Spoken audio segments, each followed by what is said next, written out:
about sport. I have a very special guest, Madison Bartlett from Canberra Raiders. Hi, Maddie. Would you like to tell us? Hello. Yes, Maddie, and I currently have Raiders. Before that, I was with Gold Coast Titans and also the Dragons, and previously the Warriors as well, before they were removed from the comp, unfortunately. But yeah, I'm living down in Canberra at the moment. I love it here. It's nice and quiet compared to Auckland. I do miss home every now and then. But yeah, that's me.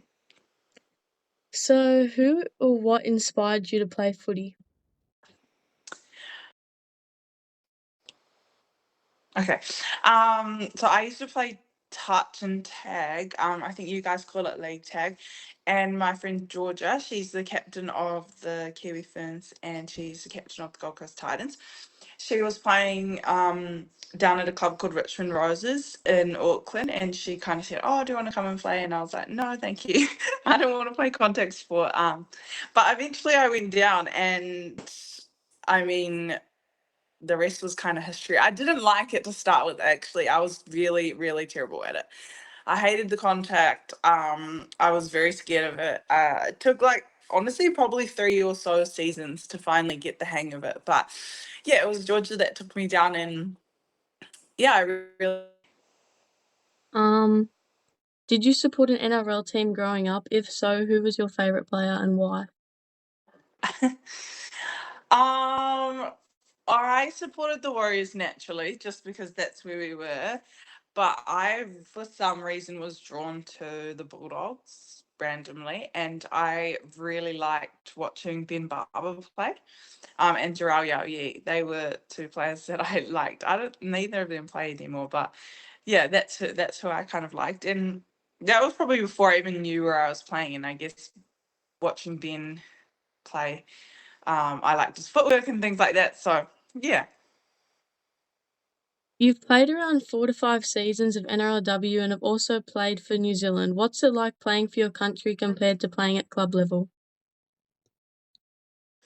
Oh, it's very different. I think playing for your country is probably, like, for me, it was one of the like most honourable things that you can do. I was very lucky that I have been able to play for New Zealand for tag and touch as well.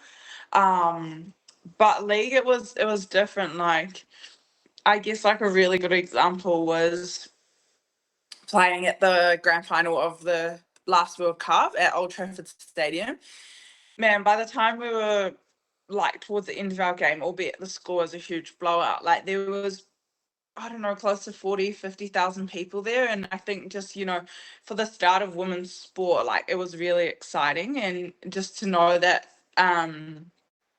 like I was able to do that and play in front of that many people was pretty cool. But yeah, it's a huge honor. I think personally, like for me playing for the Kiwis, it's been a goal for a long time. And I think when I finally got to play in 2019, it was like I was proud of myself just because I knew of all the things that I had, been through and all the injuries and things like that. So yeah, very privileged to play for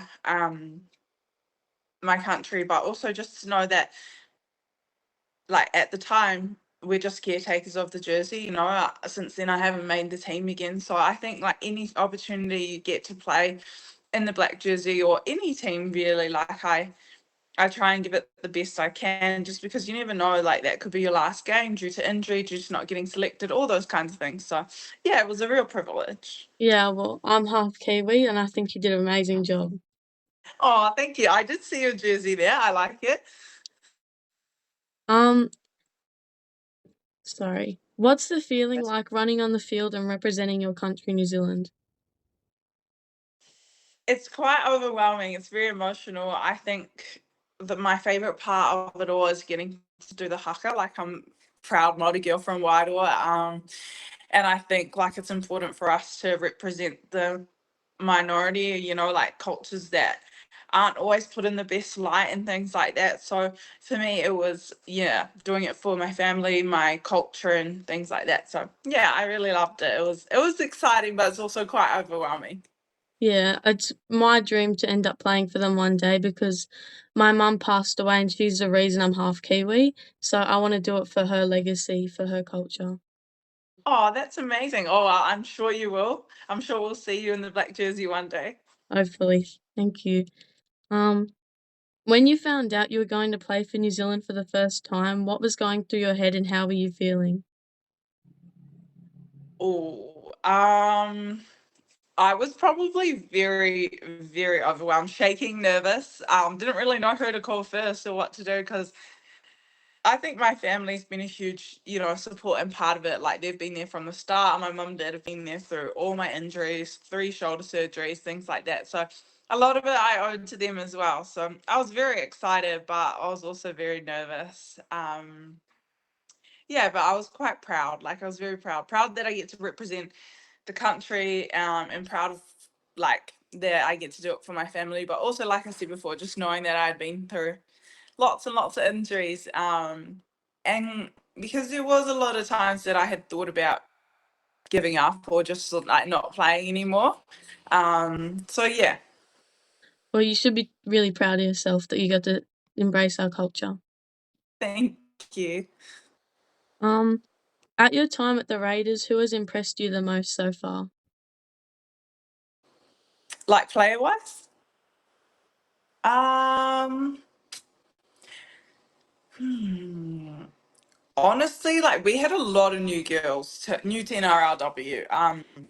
And I thought that they all did really, really well. Like coming into a professional, semi-professional space is not always the easiest, and NRLW is not easy either. So I thought that all the girls that came in, they were really, really good. They stepped up. Obviously, I love playing outside Shay. Like her and I had a great connection just because that was the side that we were playing on with Ash. Yeah, but I thought Grace was good. Like obviously she's tall, powerful, strong. She's come from rugby, so yeah, I'm excited to see what the future holds for Grace. Obviously, she's only had that one season under her belt, and I just think that all the girls that were new to the NRLW, not even just in our team, like they're only going to get better and better with the coaching and more experience and exposure to the game.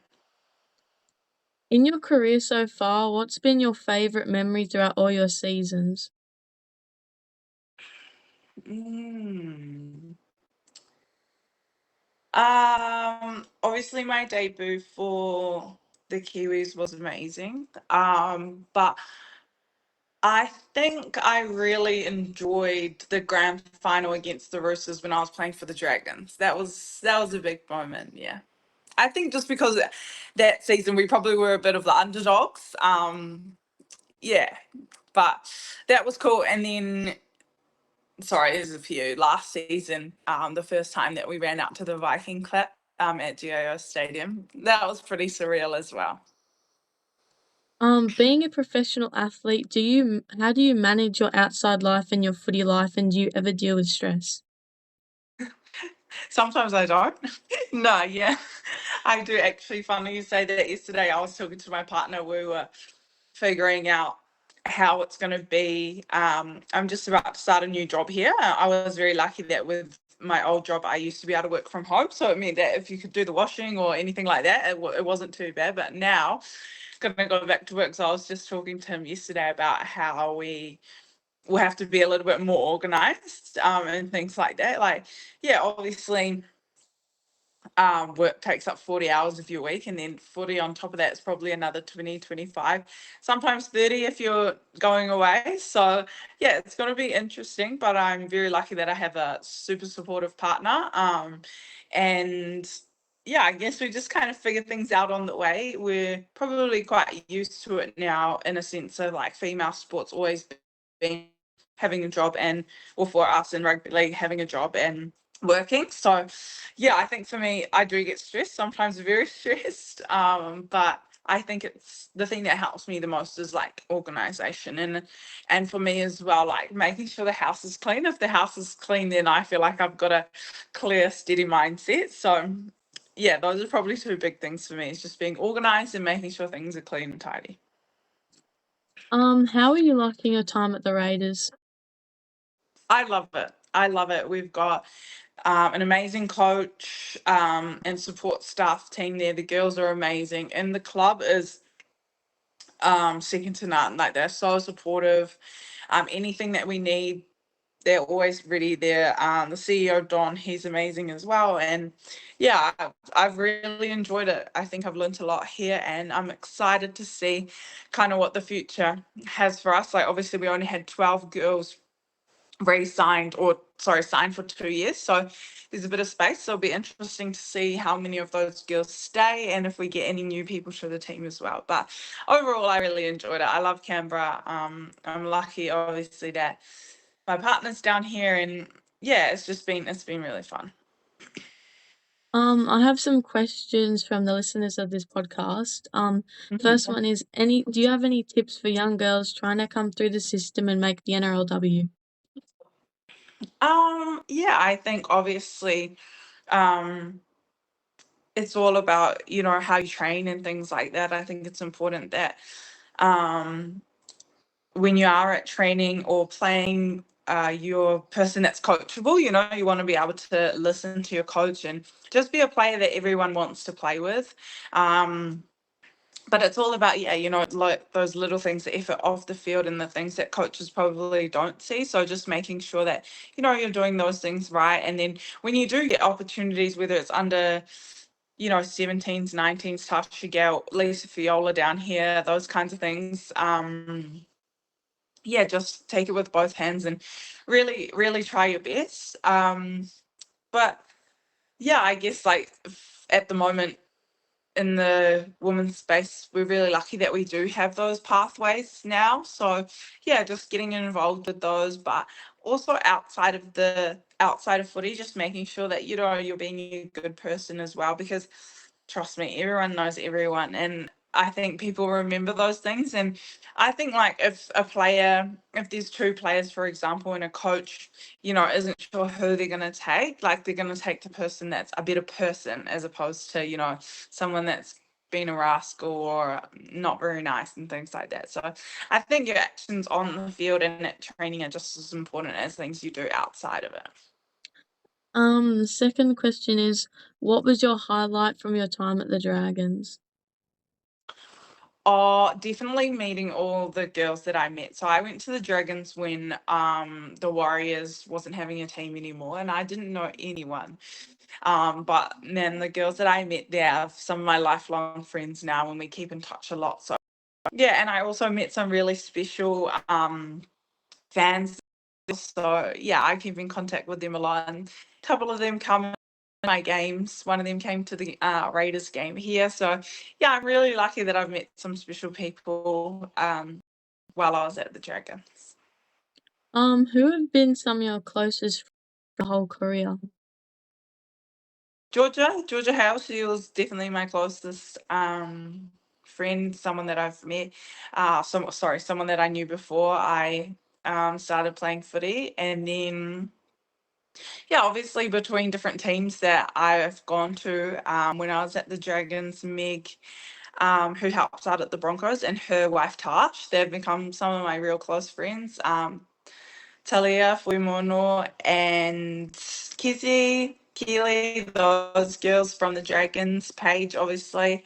And then obviously the girls that I play here at the Raiders with, I love. Um, and then Shawnee, she's at the Eels. Like, I love Shawnee. Met her while I was down and around the Dragons as well. And she's amazing in the stuff that she does for women's sport and helping out all the girls with the mentorship and things like that. Like, that stuff is second to none. So, yeah, those are probably some of the girls that I've met along the way that, yeah, I keep in contact with now. What was your favorite moment at the Warriors?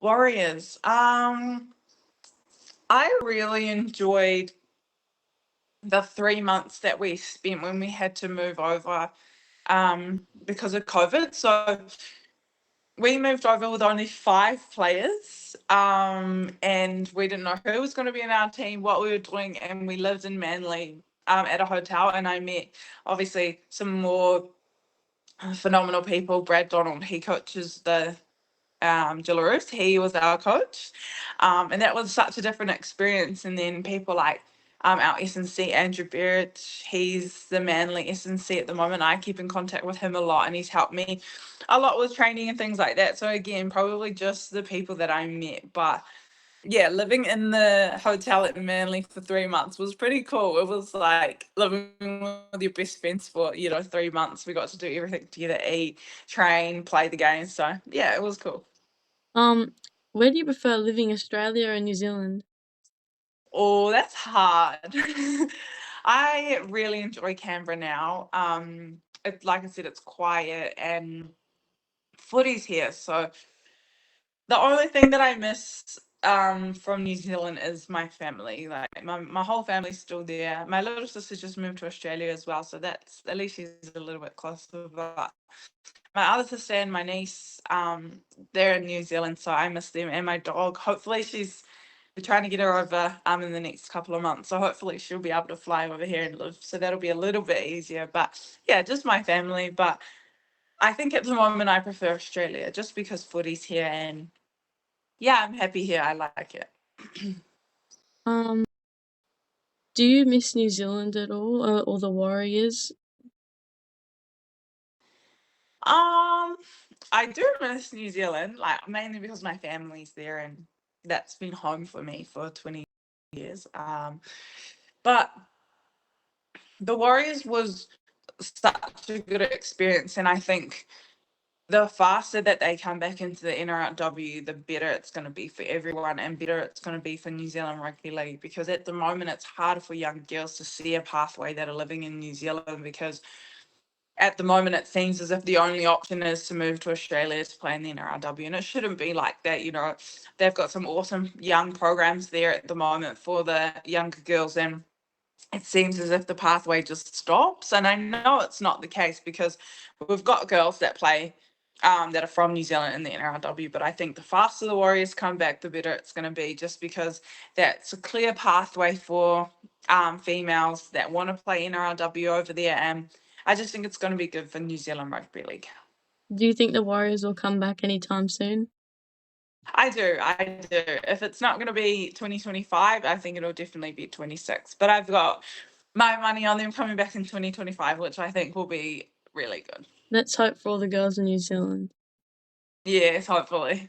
So thank you, Maddie, for being on my podcast. It was great getting to know you and your life during footy, and thank you so much. You're most welcome. Thank you so much for having me.